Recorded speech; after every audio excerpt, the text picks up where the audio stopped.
მოდი აი ესეთი რაღაცა გავაკეთოთ. დრონი რო გქონდეს გაიქნება. ხო, აი დრონი მართლა არა გვაქვს და დრონი რო გქონდეს ამას უფრო კარგად აჩვენებდა, ეხლა ესე დავიჭერ მე ხელში. თან ეტყობა ეს სარკმელი. ხო და? ნახე ეს კედელიც რო. ხო, აი ეს არის საკურთხეველი უეჭველი. უბრალოდ იყო შე. აქ დაბლა მდინარე ჩამოდის. არა, წყალი მიდის კი. აი ეხლა მინდი ბატონო დავით. ეხლა შენ მიდიხარ შუა საუკუნეების ქუჩაზე. საიდანაც ამოდიოდნენ ჩვენი წინაპრები,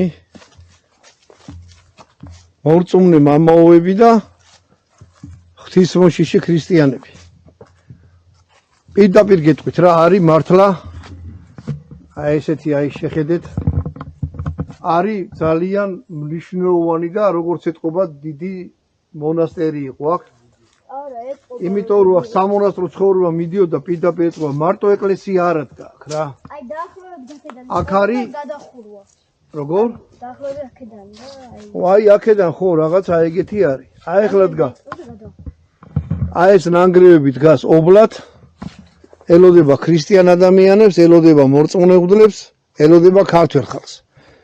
რომლებიც მოვლენ აქ და ისევ იმ შუქით და სინათლით განათდებიან, რასაც ჩვენი წინაპრები ლოცულობდნენ და რამაც გადაგვარჩინა რა. არა, აი აქაც აი ზემოდან მინდა გაჩვენოთ. ეს ეკლესია იყო, აი ეს ქუჩა შემოდიოდა ეს. ხო, ანუ ან ეკლესია იყო ესეც.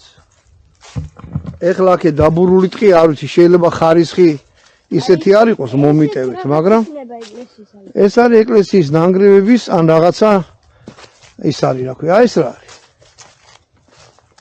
ეს ახალი არის მგონი. რა არის?